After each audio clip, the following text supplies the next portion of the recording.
For a long time, we've looked at that as being a natural tailwind to this process, that governments want corporations to succeed. And today, I think the whole framework is now reversed.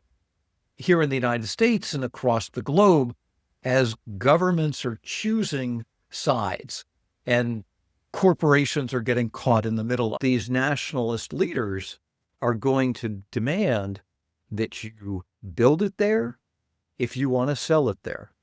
There's a fragility to this system of dominant leaders. I don't think it's out of the realm of possibility that at some point Americans are banned from investing in China. The fuse is lit. It's just a question of, how does it explode? You're watching Excess Returns. I'm Matt Zeigler, and joined today by Peter Atwater, the president of Financial Insyghts, that's Insights with the Y, adjunct professor at William & Mary, and author of one of my favorite books on decision-making, The Confidence Map. Most importantly for this conversation, though, he's the recent presenter of an outstanding presentation for investors in 2025, Investing in an Era of a Few Good Men. That's what we're talking about today. Peter, welcome to Excess Returns. Thanks, Matt. It's great to be here. Great to talk to you again. All right. You have this title, this presentation titled, Investing in an Era of a Few Good Men. What exactly does that mean? And why is this era different for investors?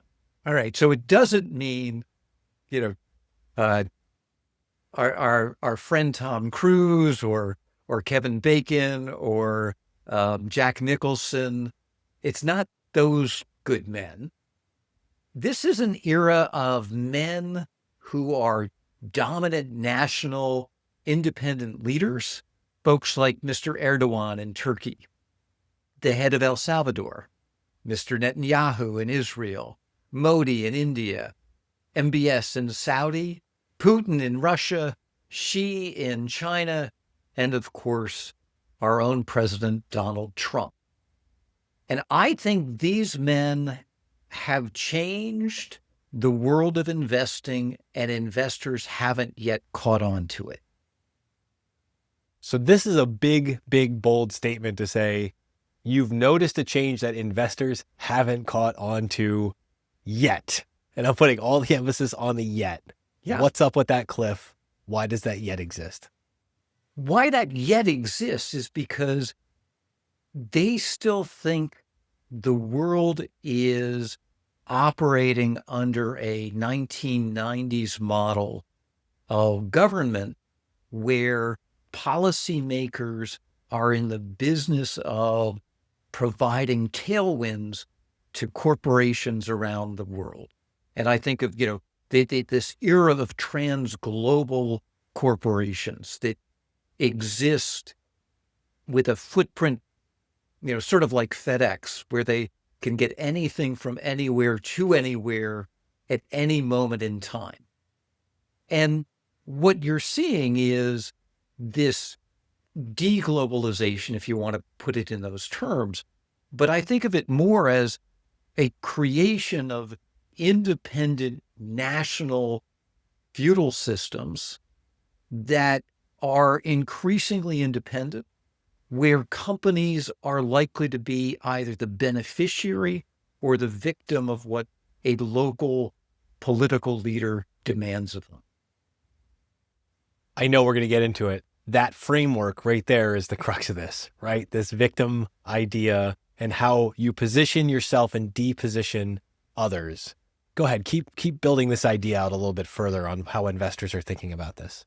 Yeah, so if I think about investing, and I use this framework, Matt, all the time to look at where do people make decisions. And if I think about my confidence quadrant, every financial decision is made in an environment I call the launchpad, where we have certainty, we have no certainty, but we have total control. And we tend not to think about that as investors, as that's being the location where choices are made. Folks either feel like they're in the comfort zone or they feel like they're in the stress center. when in fact every investment decision is made in the launchpad. But what happens is once that decision is made, we as investors move into the passenger seat.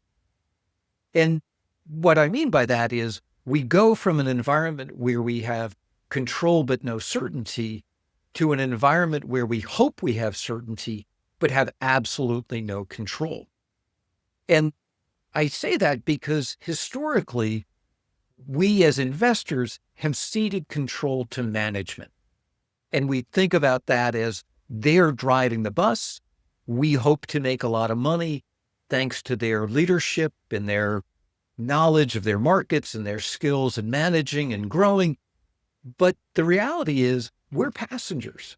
We are passive investors, even if we've actively chosen a particular company. As I said, though, historically, if I think about how do we succeed as an investor in that space, I think of it almost like an airplane ride where, what do you need to get to the journey successfully? And there, I think that what happens is, for a successful landing, you've got to have a great leadership team in the cockpit. You need some good industrial tailwinds, some good economic tailwinds. You hope that the passengers, that is to say, the other investors that you're among, are as eager as you are. In fact, what you'd like nothing more is for more folks to get on board the plane because that pushes your price higher. You hope that mechanically that there are no issues in terms of the locations where you're investing, that things are going in a fluent way. But finally, there's the whole question of air traffic control. And this is what I think of when I think of policymakers and regulation. And for a long time, we've looked at that as being a natural tailwind to this process, that governments want corporations to succeed. And today, I think the whole framework is now reversed. That as an investor, the first thing you have to think about is the fact that the cockpit is now occupied on a national basis by a series of dominant political leaders who want things their way. And we can see that, we're talking about this right after Memorial Day. We can see that in the criticism of Apple a few days ago. But, whether it's universities, but we're watching here in the United States and across the globe as governments are choosing sides and corporations are getting caught in the middle of it. And as a result, so are shareholders. One of the parts that I'm really fascinated by in this is you're actually telling us to separate these as investors, thinking in a different way about the investment we make, the manager, the CEO, whoever's there, and then the policy maker, like as an overlay layer. And almost, am I correct to think about all three of them and their place on your confidence map here? Yeah, I mean, I think of the dominant leaders, they love the launchpad. That is their comfort zone. And they like to demonstrate that they are in control all the time. And so you as a corporate CEO are going to be in the passenger seat or the stress center. And with that, so are your shareholders. Whatever experience the CEO has, the shareholders have as a result. And what's changed in that is the sequencing. As I said, typically we think of the CEO in charge and governments almost as a co-pilot or air traffic control. Their job has been to help these companies. And in some cases that's happening, but in other cases you're seeing companies be victimized. And even more, it's becoming harder and harder for global corporations to satisfy the conflicting demands of each of these national leaders. Because what's good for Modi in India may be bad for Trump in the United States, or, and you could go country by country. Let's talk specifically. I want to drill into this beneficiary versus victim dynamic that you talked about, because you're talking about CEOs, investors, political opponents, the abstract, the have-nots, all as potential victims. How do we tell who's winning or losing? And even winning and losing feels like an abstract term here. It does, but what's so clear in all of these cases is these leaders are very clear about who are the beneficiaries and who are the victims. I mean, you could go through a list just in the United States. I mean, the new administration has been very clear around those that they celebrate and praise and those that they criticize and condemn in terms of their behaviors. And that's the nature of these environments. I mean, we don't think about it often, but the passenger seat also defines prisons. A maximum security prison would be in the lower right-hand corner of the passenger seat. Total certainty, but absolute powerlessness. But if you are running a prison, you have to create clear rewards for those that comply and clear punishment for those that defy.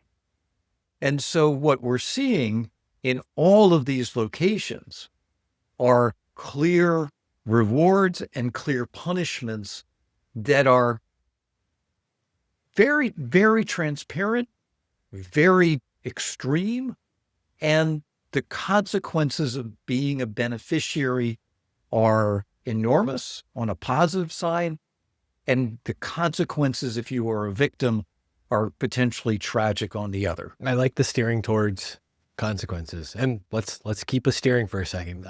Take us back to the landing analogy here. Yeah. And once we understand this dynamic, we can start to understand where it's trying to land the plane, proverbial or literally. Think that through with me. Yeah, these, if you are an investor, you have to be thinking about, is the company that you've invested in, is the country that you're invested in? I mean, let's start there. Is your money welcome? Is getting money out going to be a possibility?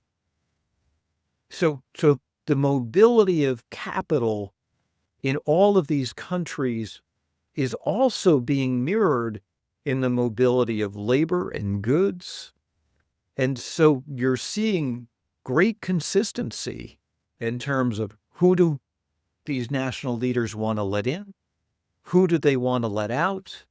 And if you're investing in that environment, you need to be thinking in those terms in a way that is much more granular than you've had to before, because we've heretofore assumed that companies like Apple or Amazon can move frictionlessly from environment to environment, and that's no longer the case. In a case like that, with an Apple or an Amazon or any of the big companies with a domestic stronghold in the U.S. and an awareness or a presence around the country, if I'm the CEO of any of these companies, how am I now rethinking my strategy as CEO and what I want to accomplish in this totally new environment? I think the way you have to be thinking about this is national resilience.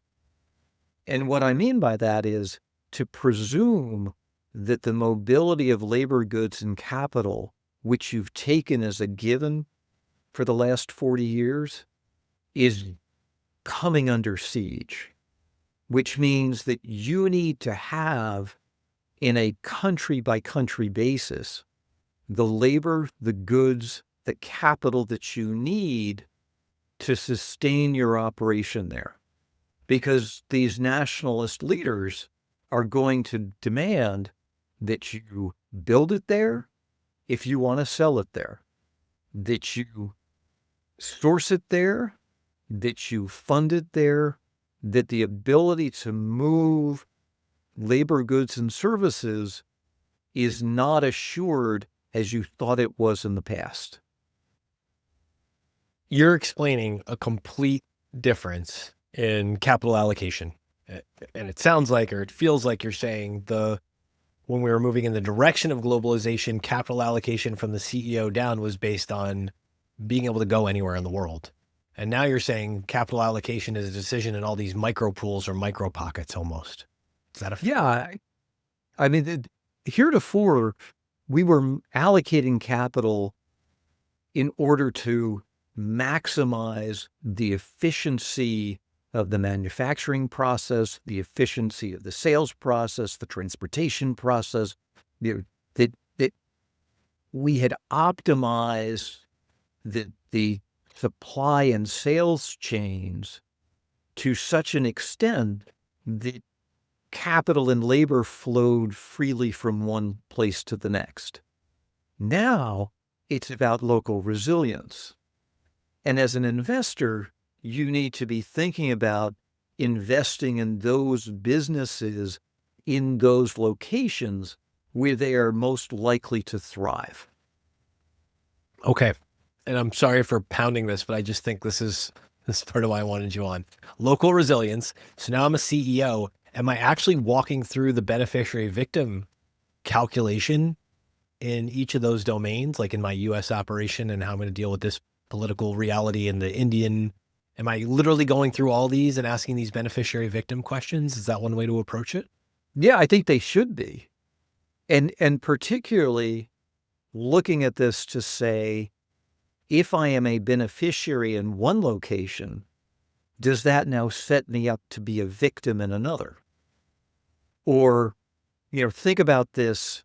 We've seen this response with respect to Canada, for example, where you've seen Canadian citizens choose not to travel to the United States because the interplay at a sovereign to sovereign basis is now creating a cascading effect.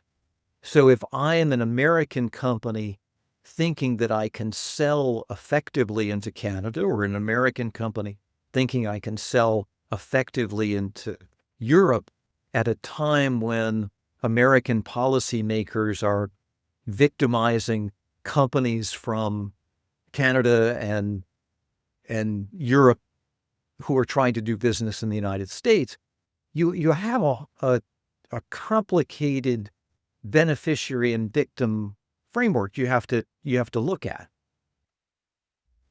Does this make it, we're going to move into sentiment on this in a second, but does this make it almost impossible to be a giant corporation in this day and age?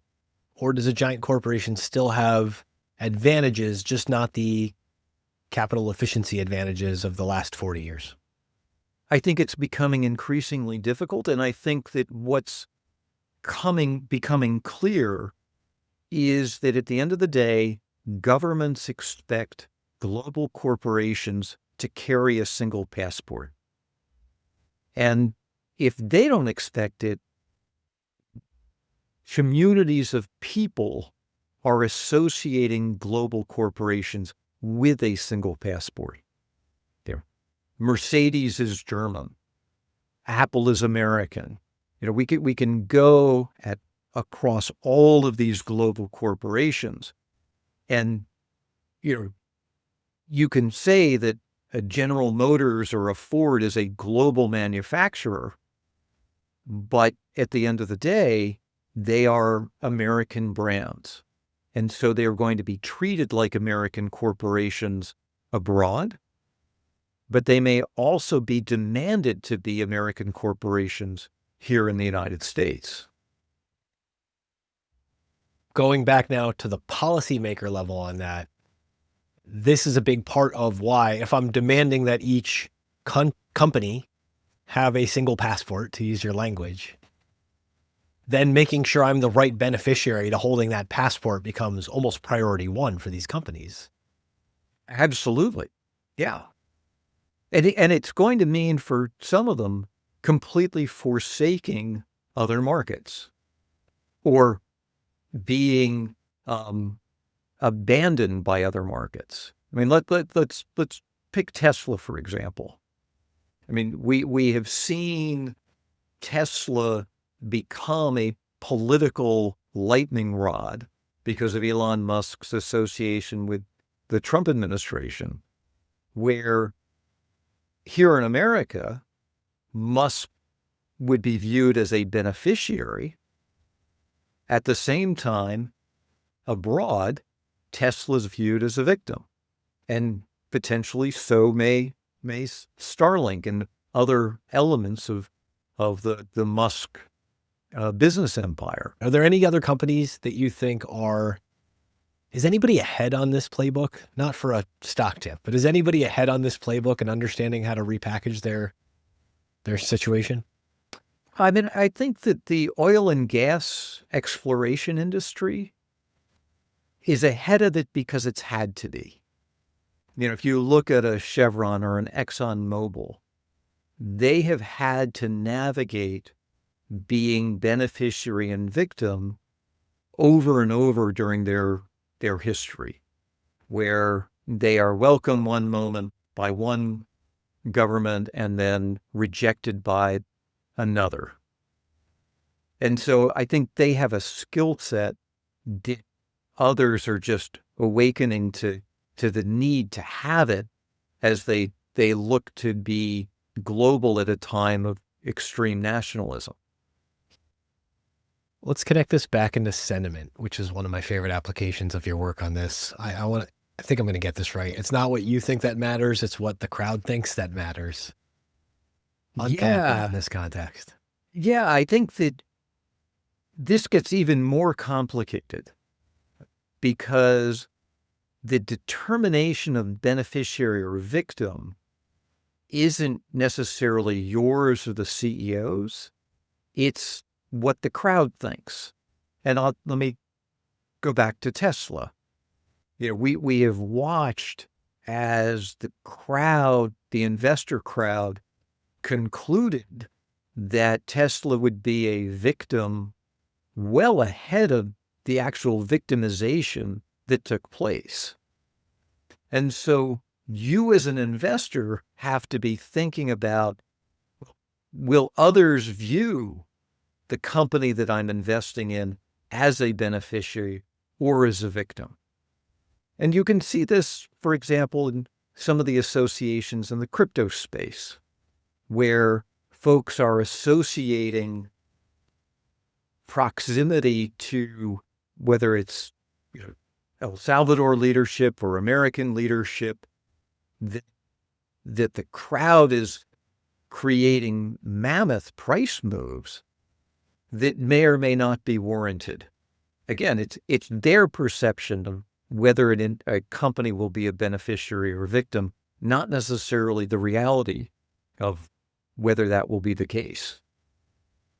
Stepping back from crypto, just because I think it's more abstract here, but back towards the companies and thinking about the Teslas or the oil and gas companies, it's this layering for investors of understanding, does my CEO of where I'm making my investment understand how to position themselves as a beneficiary in the right, like on the right map and then right geography?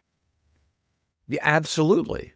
And you can see, importantly, that going in and out of favor is now going to be routine. I mean, take Tim Cook. And here's a man who stood inches away from the president when he was at the inauguration. And you would have said, okay, Apple is a clear beneficiary. And in the last week or so, we've seen, no, that's not the case. So how do we understand, or what should we be looking for as investors to start parsing out? Knowing in or out of favor is going to be part of the way this plays out. What can we do to start parsing out to say, are they directionally oriented with getting into that right beneficiary spot? So I think you have to think about sort of the history of grievance with some of these individuals. You know, who would they hurt if they had the opportunity to hurt? Who would they help? You know, what are their natural affinities? What industries do they like? where is the power base for these individuals in their local economies? Because that's going to have a big impact on who they choose to victimize or to create beneficiaries from. May or may not be a strong connection here, but does this start to show up in some of the state and local elections too? In congressional elections? Like if you have your plant or whatever and you're operating in whatever state, does this also start to change which politicians you care about if you're these CEOs or leaders? I think local politics becomes important as well, particularly because at the same time we're seeing this happen on a national basis, we're seeing this happen on a state level basis. That I could go through in the United States, I could go through, in countries or cities in Europe where you have dominant independent leaders who are striving to create beneficiaries and victims in business and other elements in their local jurisdiction. And it's basically being incentivized right now with this shift in power at the highest level to play the game exactly this way. Like if you're in any policymaker or CEO level, looking at it this way is the right way to make your hay in the current environment. It feels like you have to know this beneficiary victim framework and which way you're going to approach that if you're a leader of any type at any level. Yeah, and I would say that this style of leadership is one that is being reflected in multiple dimensions. And I think it's reflective of a current want on the part of individuals on a global basis. That our want for dominant leaders is not unexpected. But let me pull a headline from this morning's paper in terms of Goldman Sachs, where the Wall Street Journal is very clear that David Solomon went through the organization and determined who would be beneficiaries or victims. And that's now part of the Goldman culture. How much with this change, like here we are, it's May of 2025, that Goldman headline, we saw that this morning, literally. Where do we start to assess where, let's just use the US markets first. Where are US markets right now and the confidence map? How could we think about just sort of the lay of the land in May of 2025? So when I look at the lay of the land in the markets, what I see is a very large population, particularly of traders, who have made a lot of money being the joyful beneficiaries of a whole series of changes in the new administration. So they have capitalized on those opportunities that they believe will be most warmly received by the new administration, and they've steered clear of those that they've seen as potential victims. So I look at the U.S. markets as almost self-selecting into this beneficiary class. Buy the dip, invest in Palantir. I mean, there's a whole crypto, there's a whole thematic to those elements of the market that have done extremely well. And I think that we're seeing the same thing in trades elsewhere. If I look at where have investors done best in Germany, it's where they have concluded that rather than choosing to be a victim, German policymakers have made strategic choices in terms of military defense, and elsewhere where savvy investors have positioned themselves to be the beneficiaries of those strategic changes, that reprioritization that's occurred in response to American policy, international policy making.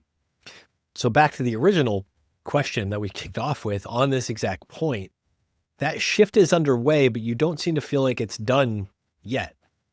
There's more. I'm not trying to make a more room to run argument with it, but I'm interested in where it progresses from here in the level of noise we're experiencing. Well, so there are two ways. One is that investors choose to gain those that they see the beneficiaries even more than they already have. And so you create not just meme coins and meme stocks, but a meming of the market that is intended to truly capitalize on each of these dominant individuals in their local markets. Now, having said that, one of the things that I don't think investors fully appreciate either is that there's large risk to this strategy of beneficiaries and victims, because the group of victims in all of these countries is getting larger and larger. And what we know from history is that the collective response to powerlessness and uncertainty, and particularly voicelessness, is opposition, is a coming together in opposition to a dominant national or local figure. And so the longer this goes on, I think the more likely it is that you see tensions rising where those at the bottom, those who have been labeled victims in this, choose to say, I've had enough. And they begin to lash out. And you could see that a little bit in Turkey. We've seen this in the past in Saudi. We see this from time to time in Russia, in China. But there's a fragility to this system of dominant leaders. We saw in Syria, for example, this speed at which you had this multi-decade leadership collapse on its in a matter of moments. Saw the same thing after in Iraq with Hussein, and Libya with Gaddafi, and these dominant leaders appear to be invulnerable, and yet are intensely vulnerable once that veil of invulnerability has been pierced. Is there any way, or is there a way that you think about the, lack of a better term, the quantity of victims that are out there in a particular market, demographic, region?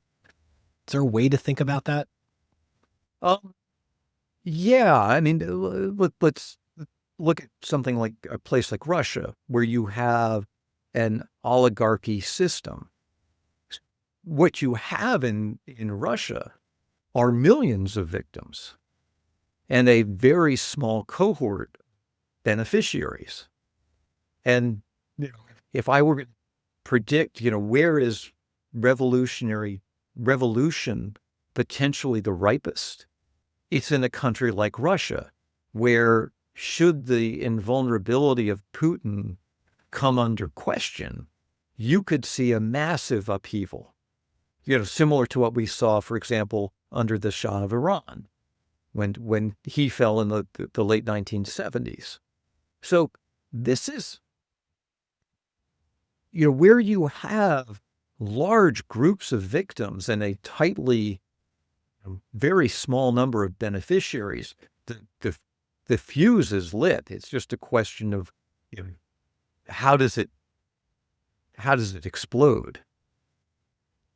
Putting the investor, fund manager, allocator hat on, it seems like part of the strategy has to be memes and themes, find the beneficiaries, track what the crowd believes the beneficiaries to be, and avoid the victims.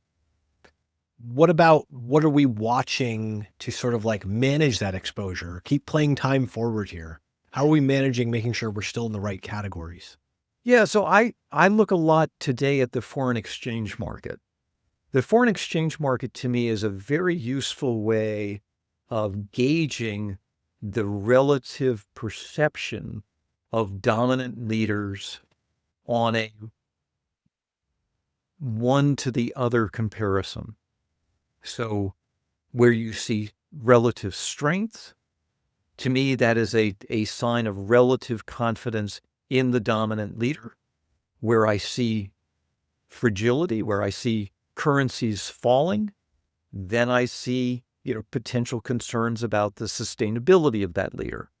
Take Turkey, for example, a few months ago when when Erdogan arrested one of his principal political opponents, you saw the Turkish lira all but go into free fall. And so the currencies become a great real-time tracking tool. So currencies is a sentiment gauge. Are there other places, like you've had a lot to say about things like valuations and stuff like that before, even relative valuations? Any other sentiment gauges you would point at outside of FX? I mean, I think folks are looking at this in the context of gold and commodities. Clearly, you can look at the rise in gold value as being a potential concern about the need for safe havens in multiple locations. I mean, I think that gold is interesting, when you think about it's being bought because currencies or government bonds as a potential safe haven is no longer assured. So folks are choosing a different instrument, as it were, to hedge their bets. Any place in particular that you think the current crowd, current investors are the most offsides, the most incorrectly positioned? Not asking for a trade idea, but just in the framework of, is there anything obvious that this is showing you that seems unobvious to markets at present? I watch Europe because you have this tension that exists between the national governments that make up the EU and the pan-European framework that they established in the 1990s. And I think that is likely to be seriously tested ahead, where you have dominant national leaders who begin to grow frustrated with the federal system, as it were, that now exists in Europe. At the same time, I'm really curious to see what happens in the United States as states begin to identify gaps that in services that used to be provided at a federal level that now need to be provided on a local and statewide level. And what does that do to the creditworthiness of individual states as they have to pick up the slack? Let's jump around to a couple of the areas that are just the hot button topics for headlines and everything else right now. If I'm thinking in these quadrants of where from control and certainty we are with, for example, let's do AI stocks first. What's the read on where we are with artificial intelligence companies right now? Oh, I think it's clearly in the upper right-hand corner of the comfort zone. I think there's a sense of invulnerability. It's futuristic. It's abstract. At some point we will have the anti-AI revolt that accompanies every new form of technology. We've got a long ways to go in that, but it could happen quickly when something that has relied on AI goes badly quickly. It feels like right now, if I'm a policymaker, that type of attractive future not here yet growth is something they all want to have in their pockets, right? They want that. Yeah, the overbuilding on a national basis around AI is wild to me. I mean, I always take the view that when governments get involved, you are in the 11th inning. Um, and so we need, I think AI investors need to appreciate that um, there's there's going to become a much greater national involvement, and there, the potential ability to skew what comes out of AI is really high. I think that's fascinating. What about Chinese equities? And I want to ask it from two perspective points. Chinese equities, if I'm a mainland China investor, that's where I am, that's what I'm doing. And Chinese equities, if I'm a US investor, where are those today? I think if you're a U.S. investor, you now confront political risk that you may have thought you could avoid in the past. And it's hard for me. I, Let me put it this way. I don't think it's out of the realm of possibility that at some point Americans are banned from investing in China, much like we did in response to Russia after it invaded Ukraine. So I think that if you are investing in any of these dominant countries, you need to consider um, does will my country support that going forward? And second of all, will that country allow me as a citizen of a particular location to take my capital out in the future? I could see a scenario where Americans either can't put money in because of decisions made in Washington or can't get money out of China because of decisions being made in Beijing. Both of those are highly likely in my mind. And the second part of that question, if I'm in China, if I live in China, I'm rethinking potentially how I allocate to my local market versus global. Yeah, and if I'm a Chinese billionaire, I'm really trying to figure out where can I put capital safely um, if I intend to be a globalist Chinese investor ahead. I think that President Xi has done a number of things to encourage Chinese investment among Chinese investors. I think in much the same way, though, you have seen the the administration there choose at times to make some segments beneficiaries and some segments, as well as individuals, victims. In the US, and I feel like this has been such an interesting concept just since Silicon Valley Bank, the regional banks. And we have all sorts of varieties of regional banks in the US. Where are they operating? Where are they operating right now? I think you have regional banks who continue to have national aspirations. Um, there, the funding questions, I think, are as serious as they were for folks like Silicon Valley Bank. The capital today will move far faster out of financial institutions when concerns rise. And I don't believe that banks have enough capital to survive the liquidity risk that is inherent to a 24/7 click away um, mobility of capital from one location to another. Um, I think we learn nothing from the Silicon Valley experience. Well, perhaps too closely related to it too. Private credit. I mean, lump private equity there in too, but just other providers of banking system functions in the US system. Where is that right now? How do we think about where that's going? Oh, I think private credit is probably beyond the upper right-hand corner. The invulnerability that industry feels is wild to me. At the same time, they're just adding layers and layers of complexity into not only the companies that they give credit to, but the complexity of the structures that they're now using.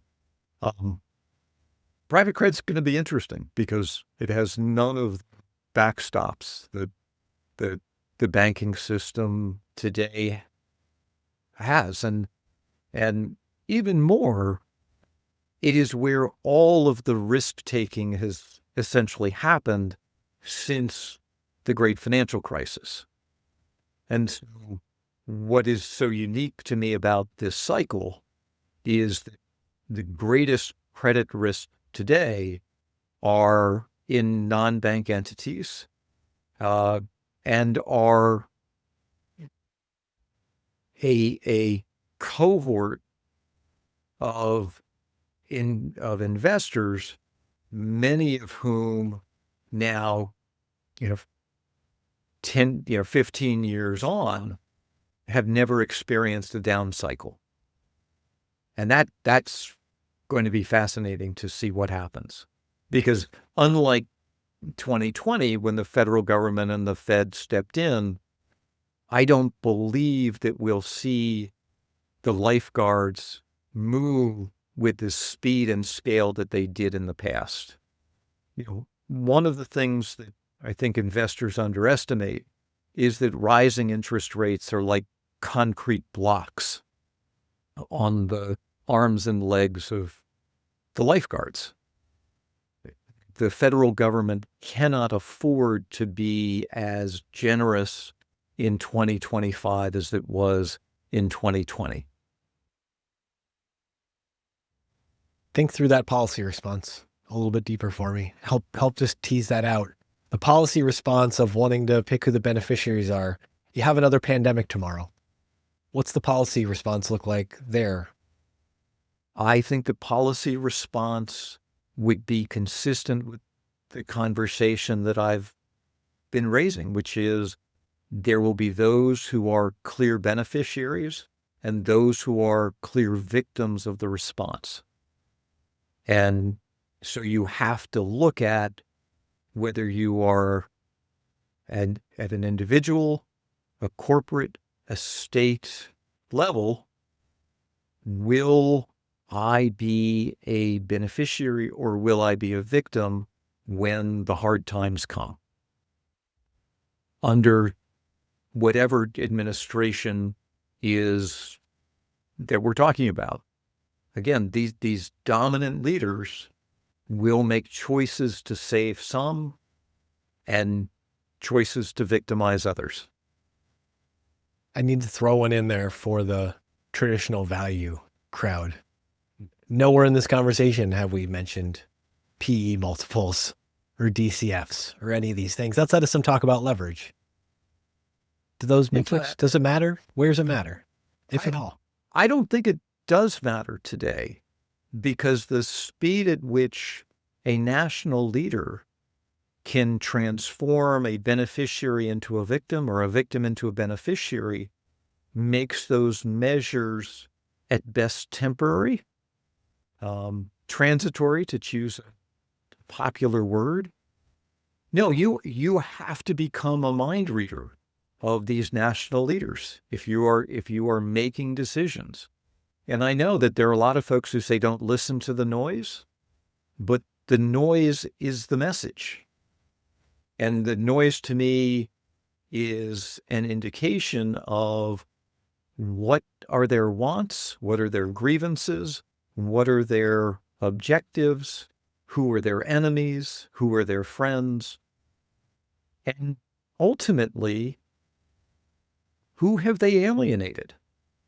Because as I said before, I think in all of these locations, there is a growing population of very unhappy individuals who at some point will turn to the 5 Fs. And I know you know them, but your new folks may not, which is fight, flight, freeze, follow, and fuck it. And those those shared feelings of vulnerability are what will fuel opposition to any one of these national leaders. Well, if one thing where we feel the noise more than ever, it's social media. It feels like the role of social media as those properties have almost broken apart into their own factions lately.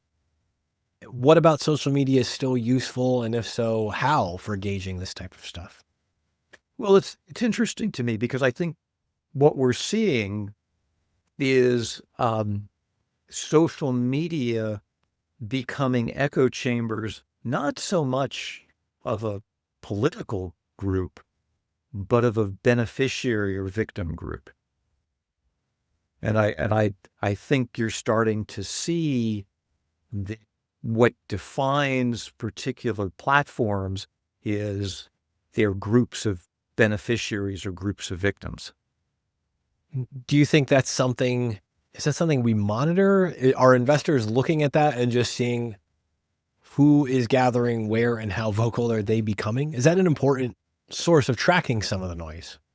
They are if they're willing to get out of their echo chamber. I mean, I think it's very easy for investors who rely on one platform today to believe that that is the only narrative out there.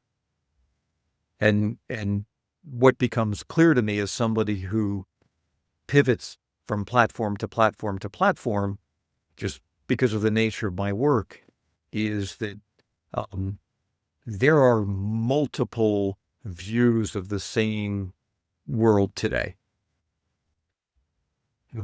It's so interesting to watch it evolve in that way and to understand it as people chasing, hey, where'd all my victim friends go?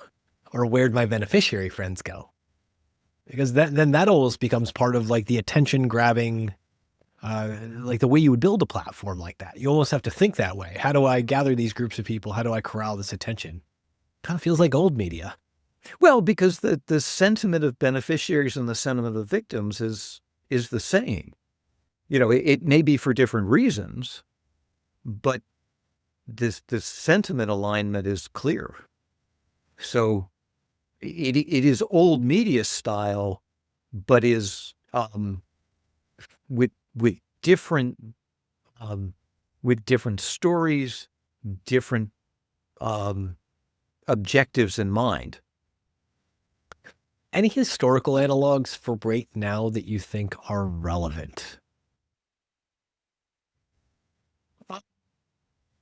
Yeah, I mean, I think about pre-war Europe, where it was a collective of nations under royal leadership in many cases that looks not dissimilar to the kinds of dominant nationalist figures that we have today, who are not part of a royal family. It's interesting to play through that too, because that would also be thinking about an era where nobody's around really anymore who remembers what that could feel like, right? Yeah, I think we've forgotten what a balkanized world looks like. The inefficiencies, the shortages, the inflation. We have been through this 80-year period of coming together, of identifying comparative advantage, optimizing that. Everything has been optimized for efficiency, and efficiency is deflationary. You're reaping greater and greater rewards, in a more fragile state. And what happens is, once you move away from hyper efficiency, you then, because of falling confidence, end up creating hyper redundancy, hyper resilience. And that's all inflationary. Let's think about some lessons we could teach some people here. If you were going to teach one investor, brand new, starting out, average investor, what lesson would you want to teach him about the confidence map and how it applies? To appreciate that every investment decision you make is made in the upper left-hand corner. And really what you're doing in that moment is choosing, you're making a decision based on the outcome you imagine. And I think of that in terms of the probabilities that you assign to ending up in the comfort zone or ending up in the stress center. And what you see is that investors always make the investment where they imagine that they're going to make lots of money and end up in the comfort zone. And they always steer clear of those investments that they are sure will put them in the stress center. What they don't appreciate is that our imagination of the future is entirely a reflection of our own level of confidence. And so anytime we assign high probabilities to a particular outcome, whether it's in the stress center or the comfort zone, all we're doing is expressing our own level of confidence, not the potential of the outcome. So if you've got better than even odds, you're kidding yourself. And so for investors, you always need to plan for what you could imagine, but at the same time, be prepared for what you can't. And that's really important today, given the potential for the companies that you invest in to pivot back and forth between being beneficiaries and being victims. You may have just answered that, but on the off chance you haven't, what's one thing that you believe to be true that your peers would disagree with you on? That the environment today is fundamentally different from the environment of the past 10, 20 years, even the past 40 years. The the investor world today believes that maximizing shareholder value is a unequivocal truth, that they have been raised in an environment where the shareholder always comes first, and their decision-making reflects that bias. I don't believe the shareholder comes first anymore. I think the shareholder at best is third or fourth, given the environment of dominant leaders that we have today. Peter Atwater, if people want to read more of your work, follow along as you're thinking about this, where should they find you on the internet these days? They can find me at peteratwater.com. They can find me on X at Peter_Atwater. I'm also on Blue Sky, Peter Atwater there, LinkedIn. I'm on Amazon with my book, The Confidence Map. I'm going to double down on all those things. Say you want to go out and find Peter's work because we need frameworks to help package up sentiment, to help package up whatever ideas you're carrying along about valuations and how to think about the world in this changing environment. And he's got some structures that have been tremendously helpful in both thinking forward on investments and decisions, but also how to take care of the people in your family, your clients, whoever you serve. Peter Atwater, thanks for coming on Excess Returns. I really appreciate it, Matt. Thank you. Thanks so much for tuning into this episode. If you found this discussion interesting and valuable, please subscribe on YouTube or your favorite podcast platform, or leave a review or a comment. We appreciate it. No information on this podcast should be construed as investment advice. Securities discussed in the podcast may be holdings of the participants or their clients.